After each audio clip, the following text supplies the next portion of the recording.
De retour, toujours en direct sur le plateau de 18h15 avec le Face à la Rédac à présent. Nos invités ce soir, Cédric Menuet, le Journal des Entreprises. Bonsoir. Bonsoir. Et Jonathan Latteur de Sweet FM. Bonsoir Maxime. On revient avec vous sur des faits marquants de l'actualité de la semaine, avec notamment l'entreprise Christ, qui a été reprise par le petit-fils à 24 ans seulement.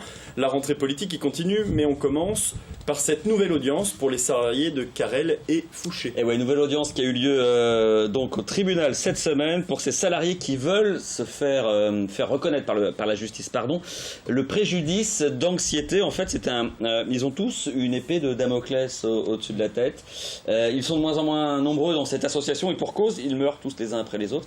C'est terrible en fait ce qu'ils vivent. Ces gens, ils veulent que l'entreprise soit reconnue en gros coupable et puis que ça ouvre droit à indemnité. Jonathan Latteur. Mais il y a quelque chose de symbolique finalement, c'est qu'il y a énormément d'ouvriers en France qui sont dans leur situation et qui, contrairement à cette association, s'ignorent. Des gens qui ont été ouvriers, qui ont travaillé pendant des années à l'usine et qui meurent d'un cancer, qui ne font pas forcément le lien avec l'amiante, avec l'exposition à l'amiante, et que la justice a reconnu dans d'autres dossiers d'ailleurs un peu partout en France l'exposition à l'amiante, et c'est vrai que je pense que pour ces ouvriers, alors la justice tranchera, mais il y a quelque chose de symbolique de faire reconnaître que leur employeur les a exposés à quelque chose de nocif et qui effectivement a entraîné, a causé la mort d'une partie d'entre eux en plus. Donc il y a des cas avérés, mais c'est vrai que beaucoup ne font pas le lien entre l'exposition et ce qui est. Là, ce qui est compliqué dans le dossier, c'est qu'en plus l'entreprise avait été rachetée par Alstom, et Alstom à l'époque en fait n'était pas responsable. C'est là-dessus qu'ils jouent en fait lors des audiences.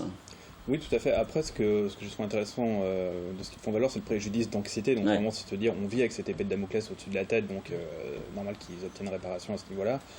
Après, c'est vrai qu'il y a cet imbroglio autour du propriétaire, qui est vraiment responsable, parce que c'est très très délicat. Donc encore pour eux, c'est déjà il y a un an.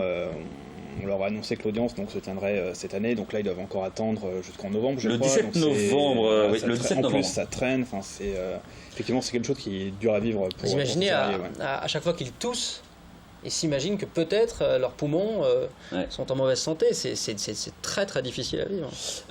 Est-ce que pour le coup, la partie adverse, en l'occurrence l'entreprise, ne joue pas la montre justement ? On peut se poser la question. C'est vrai que l'affaire traîne depuis quand même quelques années. Ils ont même tout intérêt, sans faire de cynisme, à laisser traîner cela. Après, les sommes demandées ne sont pas non plus exorbitantes. On n'est que sur 140, 150 salariés qui demandent 20 000 €. On n'est pas, non plus, ça ne remet pas en cause la pérennité, la santé de la société. On change de sujet peut-être, Maxime ? Oui, la rentrée politique se poursuit. Eh bien, ça me paraît un très bon sujet, ça. Après François Fillon, le PS ce soir, en Sarthe, qui fait sa rentrée, lors de une sorte de fête de rentrée, ça a lieu à l'éolienne d'Arnage. Le week-end dernier, c'était le Front National qui, un peu aussi pour faire sa rentrée, conviait Louis Alliot, vice-président donc du Front National, à venir en Sarthe et parler aux militants avec un discours habituel du Front National, décliniste mais très offensif, et l'idée même de peut-être emporter une ou deux circonscriptions en Sarthe, ce qui est un scénario complètement impossible il y a 5 ans et qui devient peut-être possible aujourd'hui, Jonathan. Oui, mais je ne crois pas qu'il y ait de recettes ou de ficelles, selon la façon dont on l'observe, sartoises. Le Front National, en Sarthe et partout ailleurs en France, fonctionne sur des thèmes nationaux. On reçoit régulièrement des communiqués qui nous parlent d'insécurité, d'immigration, de chômage, quand malheureusement il y a des fermetures d'usines ou des délocalisations. Donc il n'y a pas vraiment, on sait qu'il y a un électorat rural très fort partout en France qui vote pour le Front National. La Sarthe est rurale, donc la Sarthe effectivement vote Front National. On l'a vu lors des dernières élections, il y a, on ne peut pas le nier, une progression importante du vote frontiste dans le département. Par l'est de la Sarthe. Exactement, et objectivement, à leur place, quand on regarde les graphiques, l'évolution, effectivement, je pense qu'ils pourront prétendre à un poste de député lors des prochaines législatives, par exemple. À leur place, c'est bien sûr... mais je ne crois pas que ce soit des gens qui s'intéressent véritablement à la vie locale, et c'est ça qui pose problème. Vous partagez un peu l'opinion ? Je partage complètement l'analyse. Après... c'est dans la logique des choses, on l'a vu au dernier régional, les scores du FN ont été ce qu'ils ont été. Ils ont fait aussi un carton au municipal précédente. C'est dans la continuité, ils vont certainement faire un très bon score au présidentiel. On va voir qui sera au deuxième tour. Après, on sait que de toute façon, un parti extrême remporte rarement plus d'un tiers de l'électorat. Ce qui va jouer, c'est l'abstention, encore une fois, donc c'est là où on pourra avoir des surprises, mais globalement, je pense que l'ascension du FN va aussi à un moment s'arrêter par faute d'électeurs, tout simplement. Et simplement, si on est dans un contexte, voilà, on a des signaux quand même assez forts en termes de reprise économique. Globalement, c'est que ça peut ralentir, parce que dans ce cas-là, il y a un double contexte. Il y a une reprise économique qui peut commencer à venir. Il y a malgré tout ce sentiment d'insécurité, et c'est normal, lié au terrorisme évidemment, qui lui n'a jamais été aussi puissant. Donc là-dedans, qu'est-ce qui va l'emporter? On va voir, l'avenir nous le dira. On verra aussi comment va évoluer effectivement la situation en termes de sécurité intérieure sur ces questions du terrorisme. On va voir aussi comment va évoluer l'économie. Comme j'ai dit, il y a effectivement quelques signes assez encourageants.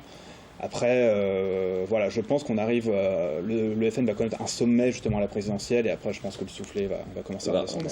Les hommes et femmes politiques qui aujourd'hui disent si moi j'étais aux manettes, il n'y aurait pas d'attentat ou vous seriez davantage en sécurité, c'est très risqué et le vent risque de tourner si ces personnes-là arrivent un jour au pouvoir. Et un mot d'économie maintenant avec une saga familiale, l'entreprise Charles Christ. L'histoire d'une entreprise, de cette entreprise de Conneré, une charcuterie industrielle. Le petit-fils, 24 ans, qui est le plus jeune patron de Sarthe en fait, c'est ça hein?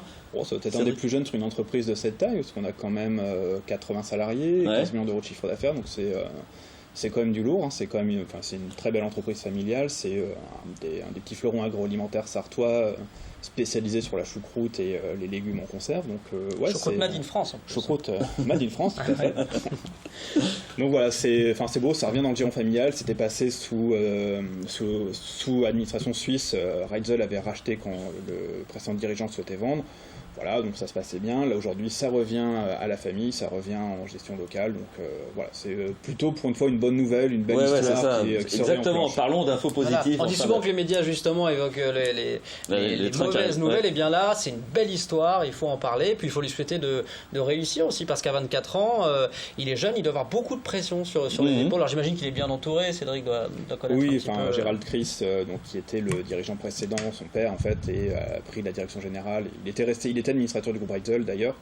Là, il a repris la direction générale de l'entreprise, donc voilà, il est bien secondé. Je pense qu'il a aussi ça dans les tripes, l'entreprise familiale, donc il y a un challenge à relever. Je pense qu'il a, malgré son précord, je pense qu'il a les épaules, pour le faire. Bon, on va lui souhaiter. Hein. C'était une manière de saluer cette bonne nouvelle. Là, voilà, un jeune entrepreneur d'une entreprise familiale, industrielle et traditionnelle. Donc en Sarthe, c'est toujours intéressant à noter. Merci, messieurs. Merci. Merci, c'est la fin de Face à la Rédac. Prochain rendez-vous avec la formation, ce sera lundi. 18h15 cette semaine sur LMTV avec Nexecure, la télésurveillance nouvelle génération. Et c'est bientôt la fin de cette émission, mais avant de se quitter, coup d'œil sur votre week-end. On vous l'a dit et redit pendant cette émission, cette année c'est la 6e édition c'est la 6e fois qu'LMTV, je vais y arriver, vous propose de vivre les 24 heures karting en direct du départ à l'arrivée. Ce seront 10 heures de course qui vont voir s'affronter les pilotes stars des 24 heures auto de demain. Ce seront Julien Sénéchal, Thibaut Paqui et Michel Poirier qui prendront l'antenne pour vous faire vivre la course au plus près des kartings. Et puis dimanche à 19h30, votre rendez-vous Terre de France présenté par Jacques Legros. C'est la fin de cette émission. Dans quelques secondes, il n'y a plus qu'à un spécial du Sweet FM Live. Alors ne bougez pas. Quant à nous, on se retrouve lundi à 18h15. Excellente soirée, très bon week-end et à lundi.